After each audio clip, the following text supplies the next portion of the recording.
We have visionary, capacity to envision what is not yet conceivable to others, willingness to proclaim a vision without regard for personal gain. You all could have the gift of, okay, sorry, I was sitting on my legs and they're falling asleep. You all may have the gift of clairvoyance, okay? You could also have lucid dreams. You could have where you're aware that you're dreaming and you can actually make decisions in your dream, okay? You're controlling yourself in the dream, okay? You can have prophetic dreams as well, okay? And like I said, you may also be good with fire scrying. We have queen. Radiates the regal feminine, uses her benevolent authority to protect others, okay? So you all know how to attract. People are naturally drawn to you. You could be a man or a woman. This energy is talking about energy, not gender, okay? When we say queen and king. So the feminine energy is about attracting things to you. People are naturally drawn to you and attracted to you, okay? So it would not be hard for you to find clients, or you're the type of person that might walk up to somebody and be like, I just got this message. I don't know you, but I just got this message, or I have your ancestor walking up to me trying to get me to talk to you, and people either gonna look at you crazy or they're gonna be like interested in what you have to say, but you're not gonna be like scared to do stuff like that. But you might, like I said, you're gonna have to really learn how to read people, when it's okay to say something to people and when it's not. We have sitting in the power. I told you all may need to meditate more. We have, when learning to connect with the other side, it's essential that you make time to get to know your own spirit. And I told y'all that y'all can take on other people's emotions, okay, and feelings. So knowing how to separate your own feelings from other people's feelings, and cleanse yourself, so that way you're not feeling somebody else's depression and sadness and dissatisfaction, okay? It says, if you've randomly pulled this card, then spirit is calling you to take time now and sit in your own power. Maybe you want to do that after this reading is over, okay? See what messages come to you, or maybe nothing comes to you. That's okay too. It's just time to practice sitting still, basically. It's time for you to consciously focus on your own inner light and tap into the unlimited spiritual power within you. Did I not just say y'all haven't barely scratched the surface? Like, I feel like y'all barely even be trying to use your spiritual gifts, because that's how strong they are. You don't have to try that much, but there is more, okay? There is more that you could be tapping into, but you just have to be careful.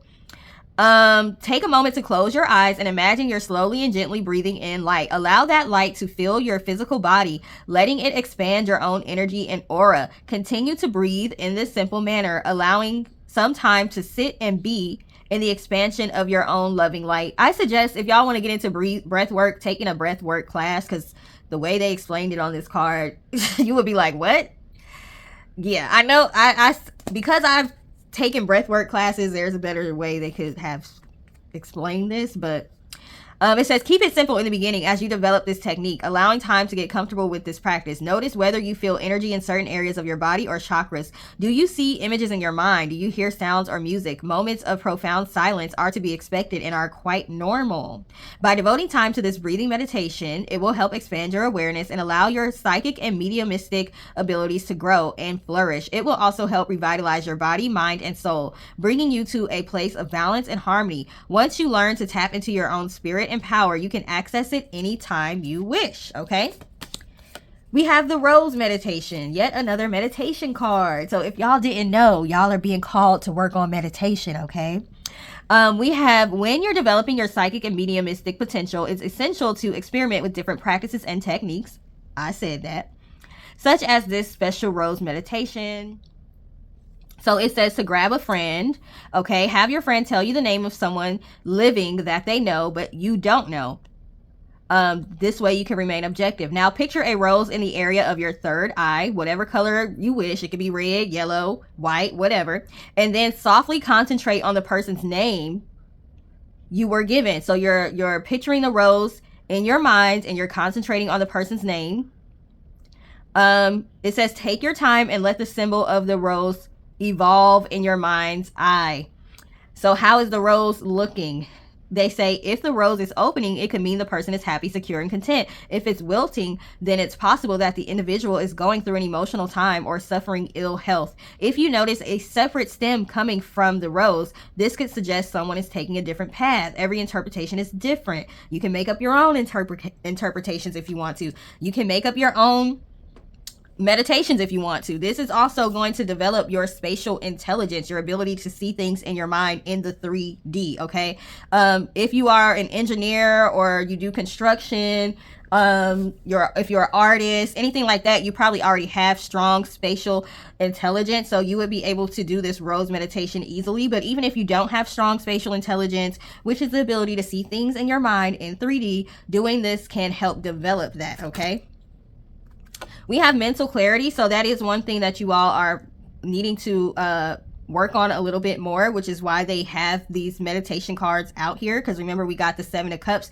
which can be about confusion, and you just have too many options, too many things you can tap into. So this meditation will help you with mental clarity. We have balance. It will help you to remain balanced.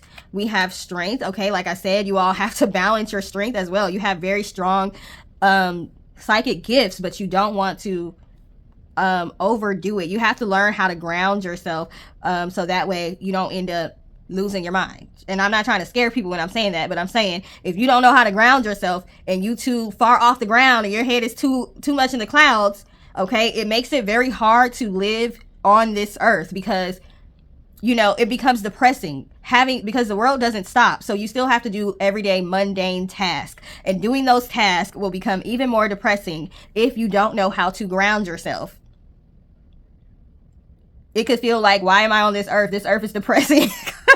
Why do I have to go to work every day? Why do I have to do this? Why do I have to do that? Like, it makes it hard to live, okay? Because you're in between worlds. You're living in the astral realm. You're living in the spiritual realm, okay? You're doing a lot of that type of work, but you're still on this earth as well. And there's still earthly, mundane, everyday tasks that need to be done, okay? So learning how to remain balanced is going to be beneficial for you all, okay? We have resistance cards. Some of you may be resisting the need to meditate because I ain't gonna lie, I do that too. Like, I don't want to sit still. Like, I don't want to sit still. It's not my strong suit. Sitting still, doing nothing. Like, I don't like doing that. That's why it's easier to use breath work. So that gives you something to kind of focus on. And then eventually you get to a point, like, I dang near fell asleep the other day when I was doing breath work. It does something to you where it puts you in a trance. Okay. There is something medical, scientific, physiological that's going on when you are doing the breath work. So it does put you in a meditative state. Okay, so if you don't want to just sit there and be still, okay, and try to clear your mind, you may want to start with breath work. But I suggest taking a class, trying to read how to do it on these little meditation cards and all that. Like, that makes it harder to do. So I suggest maybe looking online or looking on YouTube or whatever for some breathing meditations where somebody's walking you through it. Okay. We also have mimicry, okay? You don't try to be out here being like other people, okay? You're quirky, you're different. We have anomaly card, okay? You're an anomaly. You're 1 in a million, okay? All the rest of these birds are black, but we got a white raven. I think these are ravens. We have a white raven here. Yeah, I think these are ravens, not crows.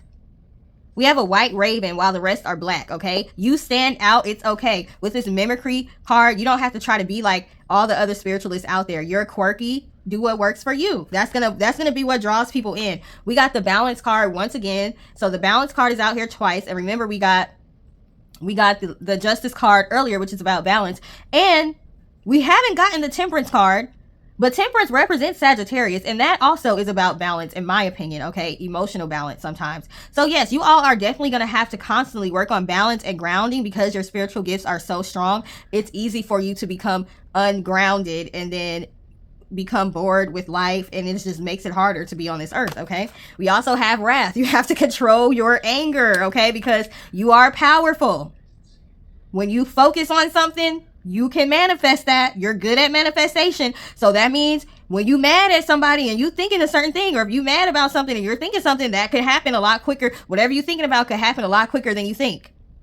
And then maybe later on, you might be like, oh, I didn't want that to happen. So you're going to have to work on balancing your anger, balancing your emotions, period. Okay. Even balancing your happiness, balancing because you could be on this high where you're feeling really, really happy, and you know, people are taking advantage of you because you're feeling so good that you just want to like give, okay?